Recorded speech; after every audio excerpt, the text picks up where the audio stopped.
Tasneem, why haven't we heard about all of this grooming stuff before from Shamima? It seems to me like she's just making up stories by the day to try and garner sympathy with the British public. Am I wrong? Well, I mean, back in 2015, when she had gone over to Syria, there were a number of her school friends who remained behind. Their phones were taken by the UK police and were examined, and the communications there were being monitored. So the idea that the UK authorities don't know about the grooming would be somewhat difficult to substantiate. Shamima Begum's only really been able to communicate with the wider public through the events where journalists managed to beat a path to her camp and she speaks to them. So it's not as if she's speaking in a trial in the UK or to the UK media whenever she feels like it. OK, Big Phil Campion, has anything that you've seen from Shamima Begum made you think that we should somehow let her back in? No, I don't think she's shown no remorse for anything whatsoever at any stage of these proceedings.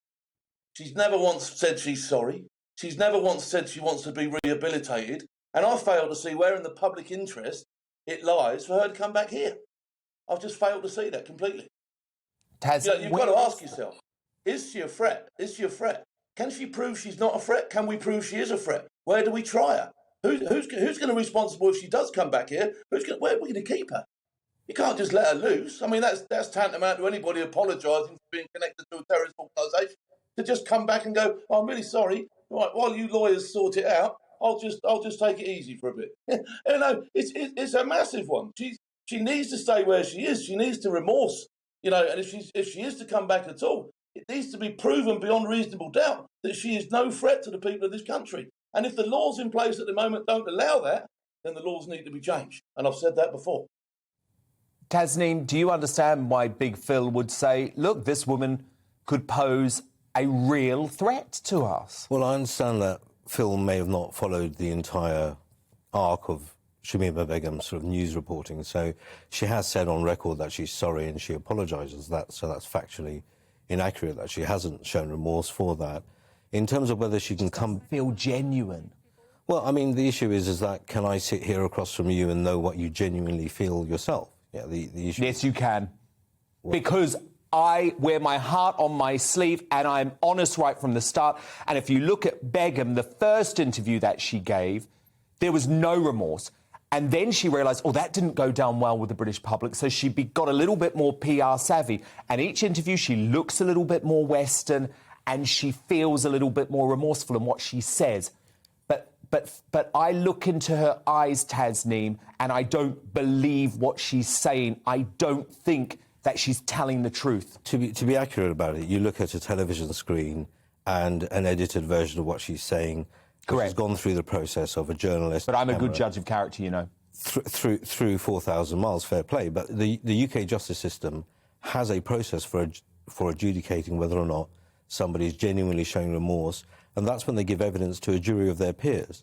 And so we have 12 of our peers who face somebody who's giving evidence to them, and they judge them, you know, in the moment, really. And that, I guess, is what Shamima Begum's request is that she faces the UK justice system on UK soil with a jury of her peers who will then judge her. OK, Big Phil, how do you feel about that?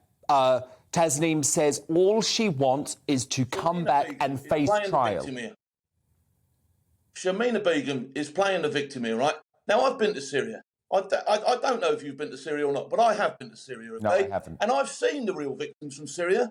I've seen the women that have been raped. I've seen the real brides that were ripped from their homes and their children have been killed and the heads rolled down the street, the heads that Shamima said, oh, it doesn't faze me, okay? I've seen that destruction. I've seen the real victims. Your best place, pal, is to go out there and help those people instead of trying to help someone who made terrible decisions, all right? And she would be best placed trying to help those people as well, so that we could see, oh, actually, she's trying to do something about it. Maybe she is remorseful.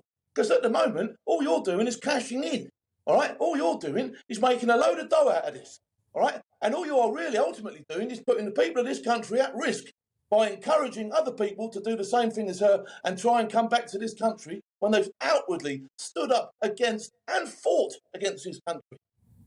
And, you know, other than that, I don't really have a lot to say to anybody.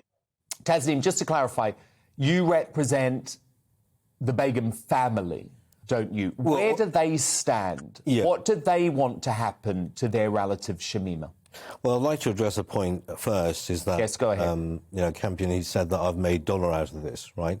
I've actually worked for her family pro bono for free, which I've stated many times on the record.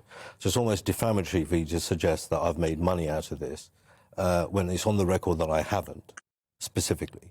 So I'd like you to retract that first. Now, in terms of whether the family stand, well, clearly her mother and her family members would like to have their daughter back. Whatever she may have done, they would like to see her face trial in the UK or justice in the UK. And, of course, they want to make sure that their child is safe, like any parent would. Where she is at the moment, in a refugee camp in Syria, that's, she's not safe there to the standards of what any parent would want. Do you understand, Tasneem, why a lot of folk, like me, like Phil, will say she joined an organisation that didn't just make British people feel unsafe. They killed us. They killed children at the Manchester Arena bombing, for example. Actually, we don't have that much sympathy about whether Begum feels safe or not. Well, the question was what her family wants. So Yeah. I'm putting that forward. But you're right, the Manchester Arena bombing is a very interesting comparator. Salman Abedi's brother, who was involved in murdering 22 people, the British government went out of his way to go to Libya and spend treasure and time to find a terrorist who was guilty of murder that we know, and then brought him back against diplomatic resistance.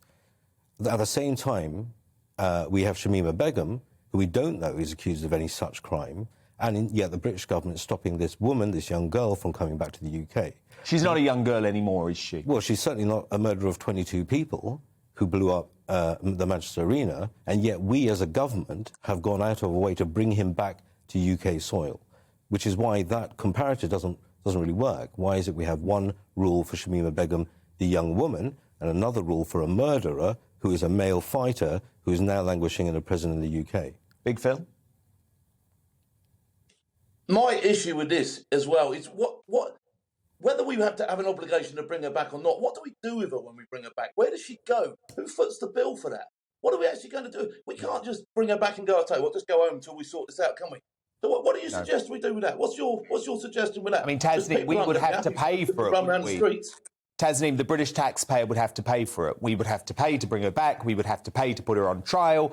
Then, if she was found guilty, and there's the issue that there could be a lack of evidence, but if she was found guilty, we would then have to pay to put her into prison. And we were falling over ourselves to pay that price for Salman Abedi's brother, because the idea of British justice is an important concept that we still hold dear. Yes, but he was involved in a crime on British soil.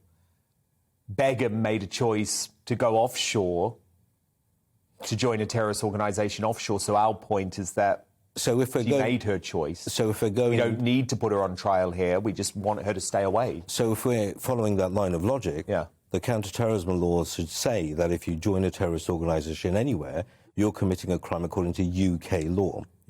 Joining a terrorist organisation is a UK crime and requires adjudication by a criminal court in the UK. Now, if you're suggesting that that's not the case, well, then it's the same as Salman Abedi's brother. He wasn't in the UK when this crime was afoot. He was involved with it from abroad. Phil? Big Phil? I'm not making any judgments to the Simon Abedi case. Not what I came on here to talk about, and I don't know the case in question anyway, right? So stop baffling me with your lawyer mumbo-jumbo and get to the case in point. We do not want Begum over here until it can be proved substantially that she's not going to be a threat to the people of this country. And if it can be proved substantially that she's not going to be a threat to the people of the country, well, come on in, and then we can try you, and then we can see which way to progress. But baffling with all your mumbo-jumbo is not washing with me, son, all right? Okay? I want to know about the Begum case, not that case. And Tasneem, if we take what the government is saying on face value, Sajid Javid, who was Home Secretary at the time, has actually told the British public that if we knew the information that he knew about Begum, there's no way we would want her back.